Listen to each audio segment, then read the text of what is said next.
Caros amigos, bem-vindos a mais um episódio de Hoje no Mundo Militar. Neste vídeo falaremos sobre os agentes secretos adormecidos, uma prática muito comum nos tempos da Guerra Fria e que hoje, em pleno século XXI, está voltando com força total.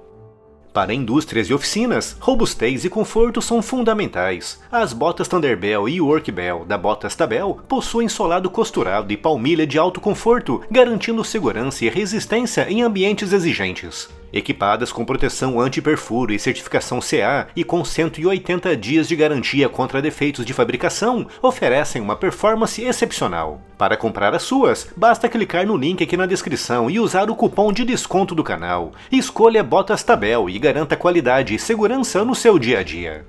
Assim que a Segunda Guerra Mundial terminou na Europa, ficou óbvio para os aliados ocidentais que Stalin não cumpriria a sua palavra.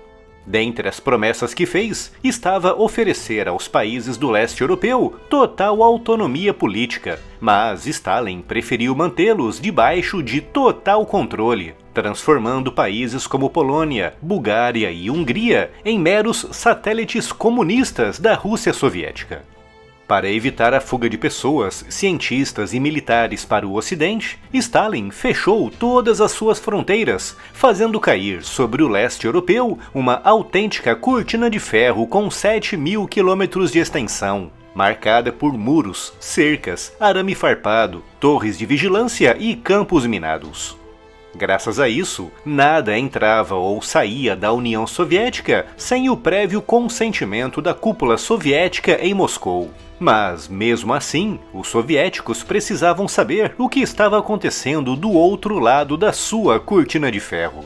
Por motivos bem óbvios, não há detalhes precisos sobre a dimensão de todo o aparato criado por Moscou para espionar e obter informações secretas do Ocidente. Mas, ao longo das décadas, espiões capturados, desertores, dissidentes e espiões ocidentais obtiveram informações suficientes para determinar que o Kremlin montou ali a maior e mais complexa máquina de espionagem da história, composta por vários tipos diferentes de espiões, desde aqueles mais clássicos, no estilo 007, com a missão de invadir instalações super secretas, obter informações classificadas e retornar à sua base de operações, até espiões muito discretos, absolutamente insuspeitos, como famílias se limitando a viver as suas vidas nos Estados Unidos e em outros países ocidentais, mais conhecidos pela designação agente secreto adormecido.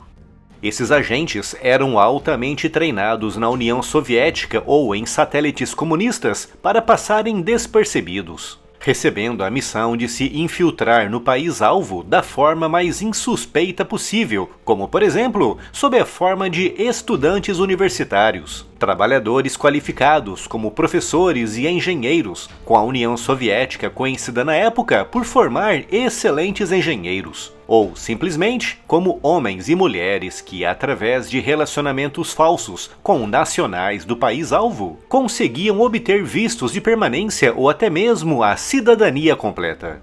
E assim, debaixo desse manto insuspeito, esses espiões conseguiam se infiltrar no Ocidente, seguindo naturalmente as suas vidas, trabalhando, estudando, se dedicando às suas famílias, até que anos ou até mesmo décadas depois, eram finalmente ativados, recebendo uma missão adequada à vida falsa mantida no país-alvo.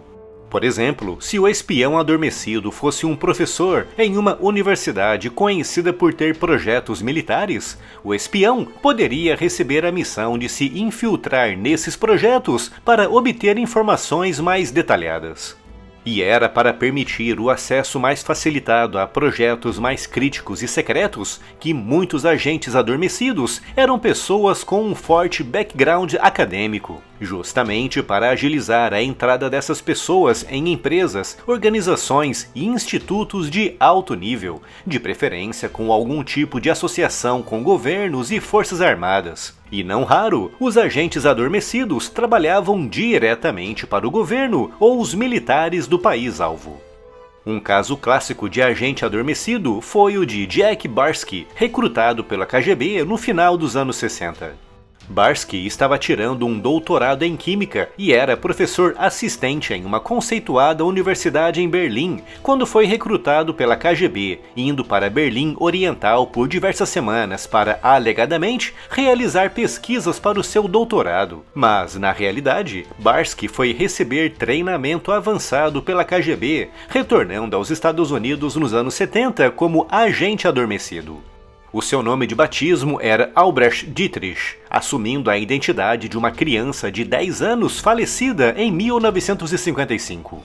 Em 1978, Barsky começou a sua missão em Nova York, se comunicando com Moscou por meio de correspondências deixadas em caixas de correio. Passava longos meses em hibernação como espião, seguindo com a sua vida como um cidadão perfeitamente exemplar, chegando mesmo a se casar e a ter filhos, integrando-se a 100% na sociedade americana. Mas, de tempos em tempos, era despertado pela KGB, recebendo missões como, por exemplo, acompanhar os passos de Nikolai Koklov, um desertor soviético que vivia entre o Canadá e os Estados Unidos. Foi descoberto pelo FBI em 1994 e preso 3 anos depois, mas em troca de fornecer informações detalhadas sobre o modus operandi da espionagem russa, não foi acusado de nenhum crime, dedicando seu tempo a publicar livros e a aparecer em programas de televisão. Os Estados Unidos e outras agências ocidentais de espionagem também costumavam plantar agentes secretos adormecidos, principalmente em satélites comunistas como a Alemanha Oriental, Polônia e Hungria. Mas como os Estados Unidos e o Ocidente, de modo geral, eram mais abertos para a entrada de estrangeiros em busca de uma nova vida, era muito menos suspeito um russo vivendo em Nova York do que um nova-iorquino vivendo em Moscou no auge da Guerra Fria. Mas, ao contrário do que muitos podem acreditar, a prática do emprego de agentes adormecidos não terminou com o fim da Guerra Fria, com um evento muito recente confirmando que a Rússia continua empregando esse tipo de espião.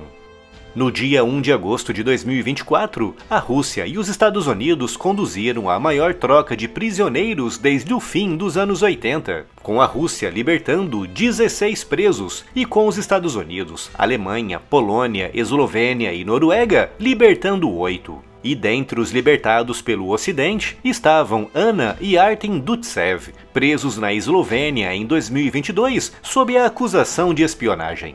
Durante o processo judicial, a Rússia alegou, por meios oficiais, não ter nenhuma relação com a família Dutsev, com Dmitry Peskov, o porta-voz de Vladimir Putin, acusando o Ocidente de semear a discórdia ao acusar falsamente a Rússia de espionagem. No entanto, como sabemos, Anna e Artem Dutsev eram espiões russos, mais especificamente, espiões adormecidos. Receberam a missão de se infiltrar em instituições na Eslovênia e, a partir dessas posições, enviar informações para Moscou. Para o mundo, afirmavam que eram argentinos, com seus 2 filhos descobrindo que, afinal, eram russos, apenas no voo que os levou para Moscou, quando Putin os cumprimentou com algumas palavras em espanhol. A libertação desse casal de espiões russos adormecidos mostra que a Guerra Fria, ou ao menos algumas das suas práticas, ainda continua bem viva e muito ativa no nosso mundo.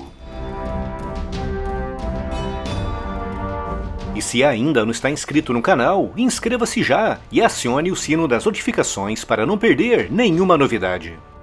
Siga as notícias e as novidades do mundo militar também no Spotify. Conteúdos novos em formato podcast todos os dias. Siga-nos por lá e leve o conteúdo do canal para onde você for. É só clicar no link que está aqui na descrição.